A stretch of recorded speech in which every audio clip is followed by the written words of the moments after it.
kick this baby off. What it is, cue the music. Cue the music.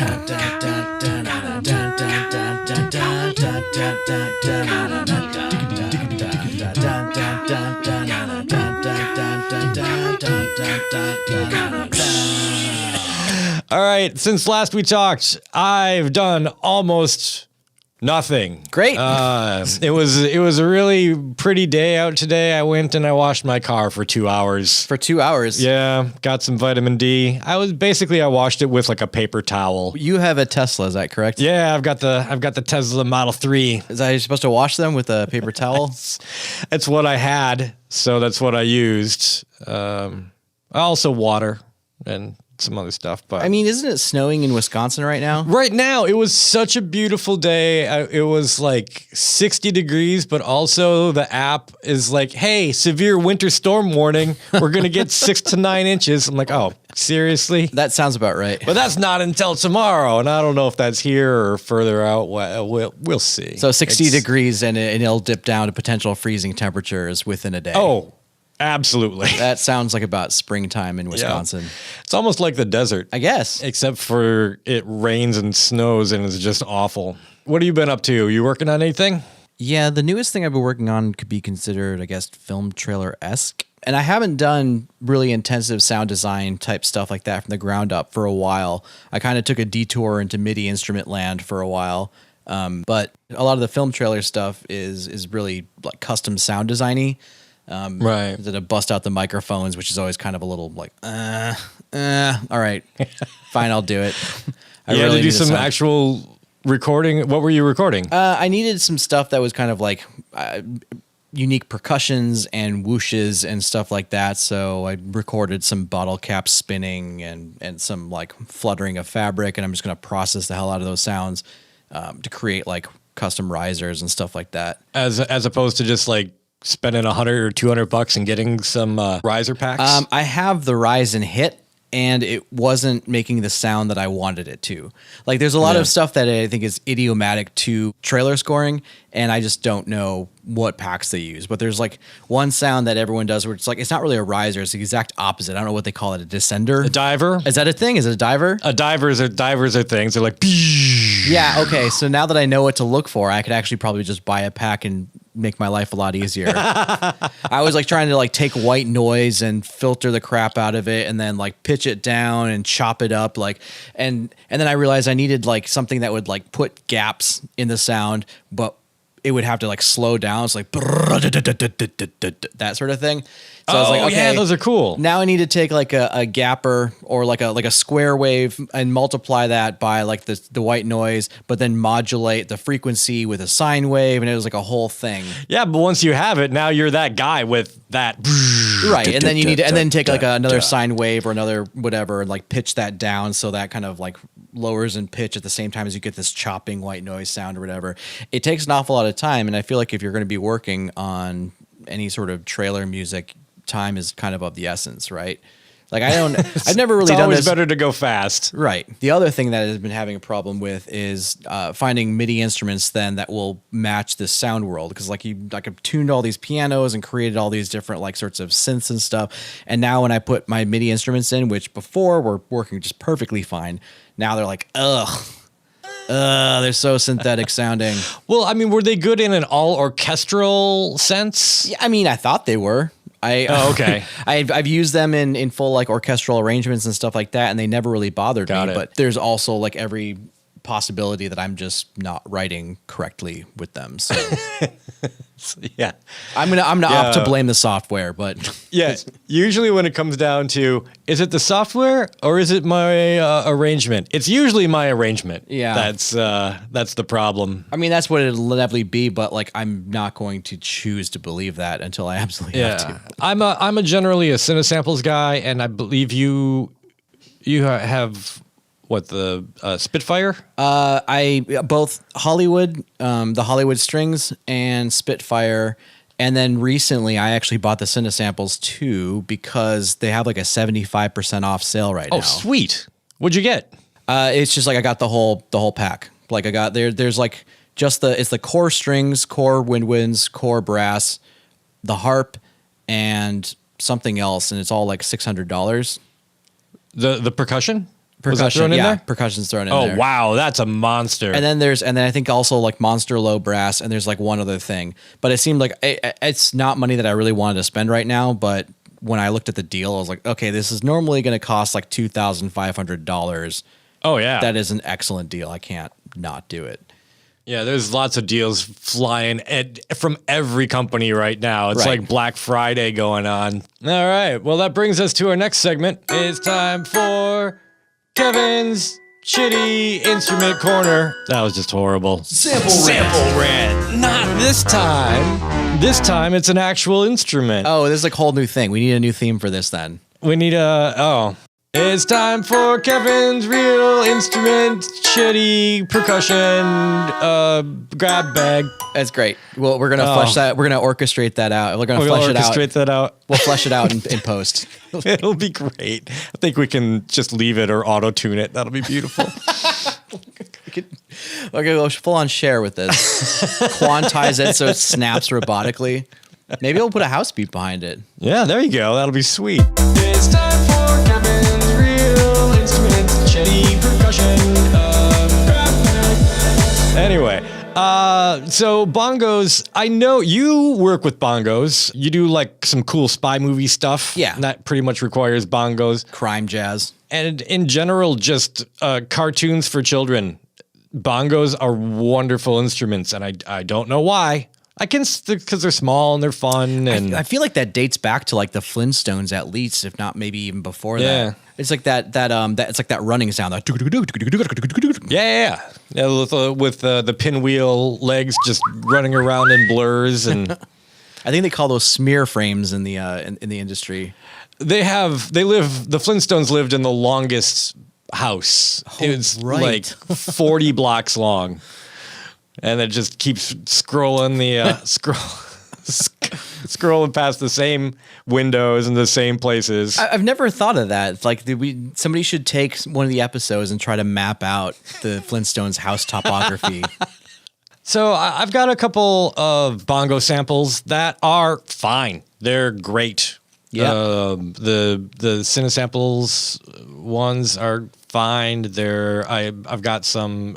They're just all over the place, and I'm not unhappy with any of them. Sure. But the problem is, in order to get like a good like bongo beat, you kind of need bongos in order to figure out what you play.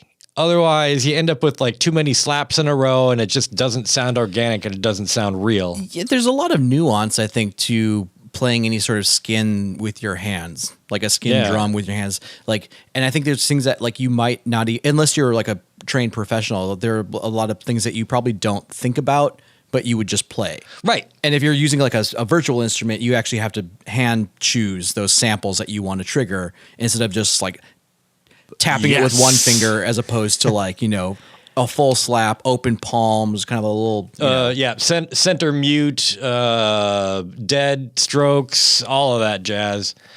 And so for $90, turns out you can get a pretty banging set of bongos. Wow. Huh? Those look nice. Thank you very much. And they're in tune. So I did a lot of hand drumming in college, and we used LP or Latin percussion. I think it's just LP now. Probably they don't want to bogart themselves into like just being Latin percussion. Yeah. Oh, yeah, maybe.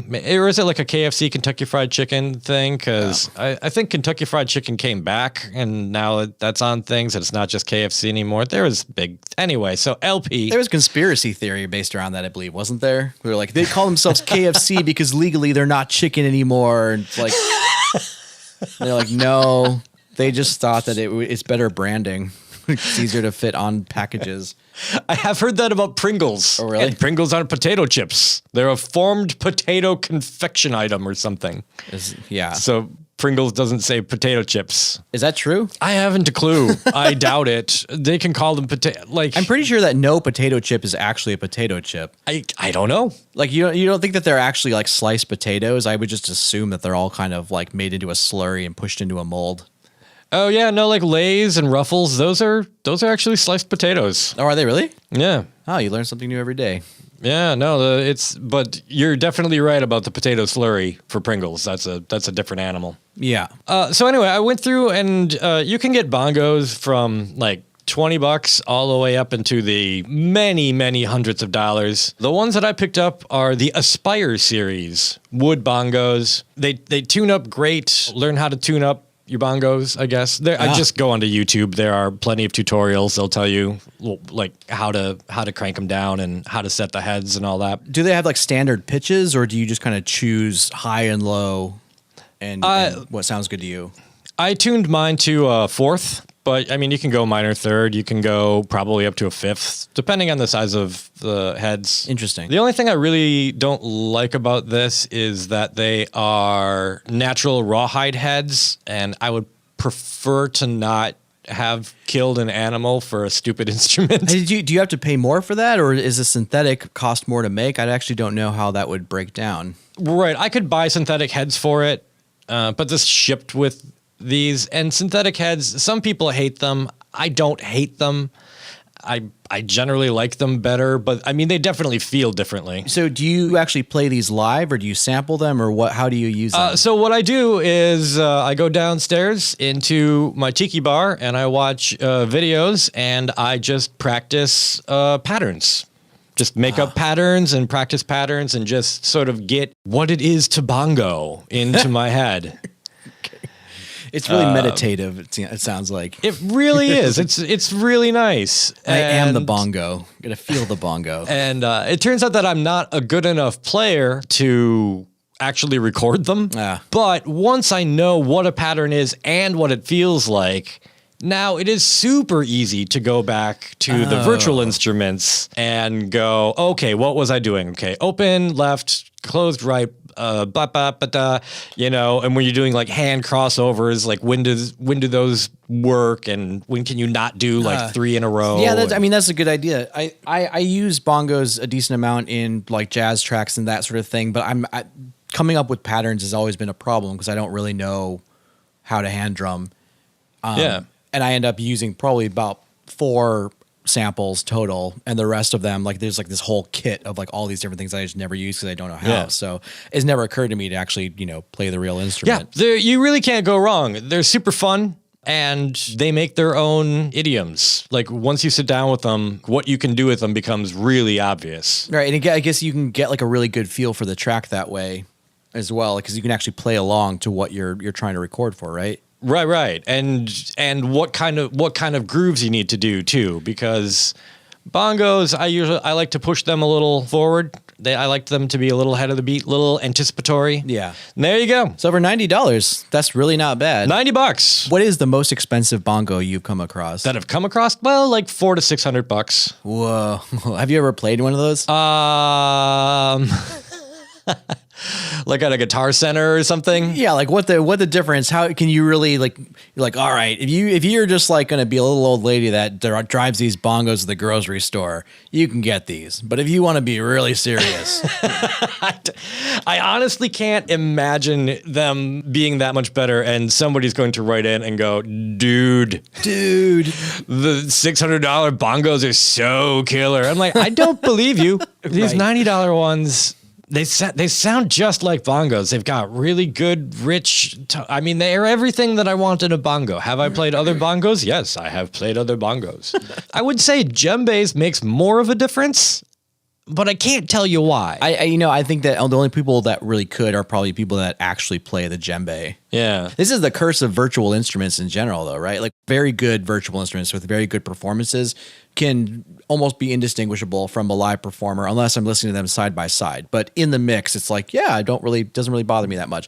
But if it's an instrument that I actually play, then it's like, oh no, that is so bad. I don't know why that instrument is so bad. Like I had a big problem with, I have a bunch of solo strings in my collection, and I have the biggest problem with my solo cellos, but I also happen to play the cello. And so I think it lacks the sort of nuance that I want, but the instrument is made by the same company as all the other ones, and for whatever reason, the violin, the bass, the viola, those are all fine. But those are fine. Like, it's just the cello that sucks. Yeah. And I think you were actually the one that pointed out at one point, you're like, oh, that's just because you play it. Yeah, but now it's time for everybody's new favorite segment. It's time for Drinking with Tio in New York. Ding! We're actually going to put a real ding in there. That's going to be great. Yay, auto-tune. So nobody knows that you are an amazing bartender, or at least used to be before all this shit went down. Thank you. So are you are you a mixologist? You just a fancy barman? I think that anybody who makes cocktails or could be considered a mixologist probably hates being called that because it's sort of a self-aggrandizing term. And the only person that's going to call themselves a mixologist is probably an asshole. So then you're a mixologist or wait? Yeah, right. Like, I can make fancy cocktails. How's that? I have met a lot of composers through my bar jobs, and I've discovered that drinking is one of the things, aside from music, that ties us all together. There's a reason why there's a drinking segment on Composerish. Right. It seems like that's one of the things. Like I have met very famous contemporary composers that just happen to pop into the bar. I'm like, oh, I know who you are. Nobody else in this room does, though. That's crazy. Like Steve Reich or Philip Glass? Who you like? You know what? You don't. I don't want to name any names. Fuck. We don't need to star fuck. It's fine. Right, and I don't want to blow up anybody's spot either, and be like, oh, That's did you true. hear that person likes to drink? And it's like, well, I mean, of course they do, but It's literally liquid happiness. All right, so it's getting to be springtime. I know there's still snow happening, but yeah, it's going to be snowing very soon, right? it's going to be snowing pretty soon here. But it's still springtime, and my favorite, honestly, is it my favorite cocktail? Man, Daiquiri's pretty good. I do love a daiquiri, and I know a lot of people are like, daiquiri? Like TGI Fridays? It's like, well, yeah, but they're better than that. It's blue or red and comes in slushy form, correct? You know what? And I don't even mind the blue slushy daiquiris. but like daiquiris are kind of hard to make. Let's see, you need a lime, some sugar, and rum. Wait. I'm gonna have to write this down. That's a lot of ingredients. Lime, sugar, and rum, and then you combine them into some sort of alchemical formula, and it's magic. I went in to a bar with my friend Yat, just, in the middle of the day in like October, and, they've got their fancy cocktails, and, we're looking at, $12 to $18 a drink. Which is about average for a fancy cocktail in New York. We should probably point that out. Yeah. I mean, they'll go up to, what's the most I've paid? $24, $28. And so Yat also likes daiquiris. So Yat goes into fancy cocktail bar, orders a daiquiri, and the bartender just stops and looks at him and says, all right, where do you work? He's like, nowhere. Why? So is that a thing? Oh, yeah, it's definitely a thing. There are all sorts of like bartender handshakes. It used to be if you ordered a shot of Fernet and a beer, I would assume that you probably work in the industry. But now it's like everyone kind of does that. Fernet had become more popular, and they had like a marketing push. I saw posters in the subway, and people have kind of moved on. So Fernet is no longer the thing. But daiquiris, definitely, and especially if you see like a dude. Like a guy who's confidently ordering a daiquiri, because it's one of those drinks that got like this shameful reputation of being like a sorority girl drink or something. I don't know when that happened. I mean, it probably had a lot to do with like the TGI Fridays frozen drink machine thing. Yeah, it could be, but I mean, when you look at it, it's fucking rum and cane sugar, and it's a pirate drink. It's a pirate drink. Everything is made by hand, fresh. By yourself, like basically right. Sugar, water, real fresh squeezed lime juice, and like a decent rum. Not I should probably cut that out. I don't want to talk shit about no. Like, well, no, just it. Definitely even not. Funnier, yeah. Oh yeah, definitely not. Yep. The rum that shall not be named. It's like, wow, you. What about Rose's lime in a bottle? Is that acceptable for a daiquiri? Or the type of lime juice that comes in a bottle shaped like a. Oh yeah, the plastic bottles. Ones. I think we should bleep all that out. What about that comes in up shaped like a bleep? I know they're hard to make. I make daiquiris at home. They're hard to make well.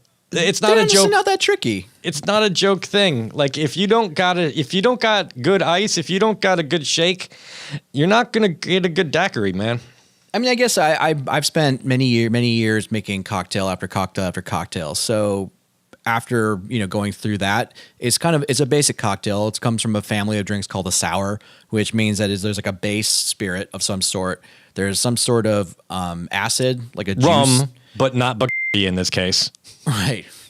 There's some sort of acid, in this case, lime juice. Right. And there's some sort of sweetener.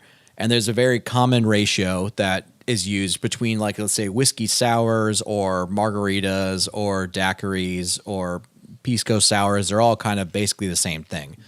And you use 2 ounces of your base spirit, 3/4 ounces of your acid, 3/4 ounces of a sweetener, and then you just shake it all together. Now, the shaking technique is one thing, and the type of ice that you're using is another thing. And if you've been doing it long enough, you can kind of like adjust for all these different variables, depending on what you have. If you haven't done it before, then it might be a little bit more tricky because you can like over dilute it or it's not cold enough. Right. If you're dealing with melty ice. The daiquiri is like an industry handshake because not a lot of people were ordering it for the longest time. Yeah, I think you're right. It's like if they ask for an agricole daiquiri, that's definitely like you're either a huge booze nerd or you work somewhere.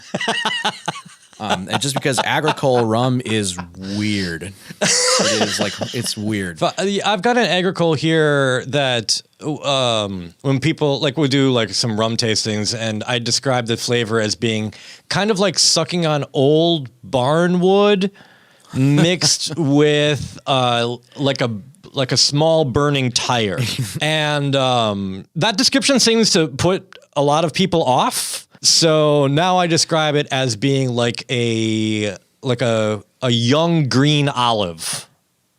Does that work? Do people dig it?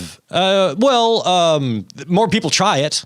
Almost nobody likes it. I'll tell you this right now. Agricole is a hard sell straight. Yeah, I mean, that's true. So assuming that a normal amount of business is open and you can go into bars again, what kind of bar is going to be able to make this drink?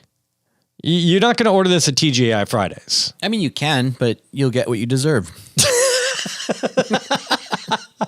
I don't know what their rail agricole is. I'm pretty sure they don't have one. No, you meant an agricole daiquiri specifically. Yeah. If it's like a cocktail bar, a craft cocktail bar, they call themselves a speakeasy, they probably could make it. All right. So again, you're probably looking at minimum $14 for this daiquiri, right?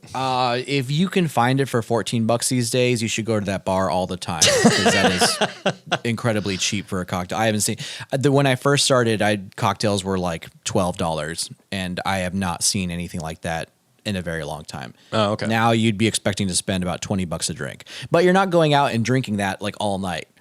Or I guess you could. Yeah. Like, it's daiquiris, man. I think a lot of people who are listening to this might be like, $20 is so much. But, you have like one drink, maybe two, and then you move somewhere cheaper and you get like beer or something for the rest of the night. Fair enough. And now I know more. Probably more than you wanted to, honestly. I need to get better tasting notes but man, it really does taste like you're sucking on barn boards. No, I think it's accurate. I mean, there's some things that like you can describe some funky cheeses as kind of being like a stinky foot, and it's not going to be great unless you understand funky cheeses and you're looking for that, and then that's something that you really want. Right. There are wines that you can describe as being kind of they kind of have like clay or earth or dirt or like a manure type thing. Or I've described wines as having like a sweaty animal sort of essence to them. It's like, yeah, that's really gross unless you have had wines that kind of taste like that, and you're like, oh yeah, I like that muskiness, that earthiness. You don't get fired for that? It's like, well, let me tell you about our stinky feet cheese and dirt wines. That's what we got for you tonight. You got to be cocky. like, listen, you can fire me if you want, but and that's our show. So that's the show. That's the show. That's all I got. I don't know what I'm planning on doing this coming week. I should probably talk about that. The goal, I guess, the big project for this next week is going to be survival. Yes, that's my big project for this week. Maybe a little more bongo work if my hand recovers. All right, everybody, later, bye. All right, thank you for joining us this week. I guess until next time, keep on writing. Keep on, yeah.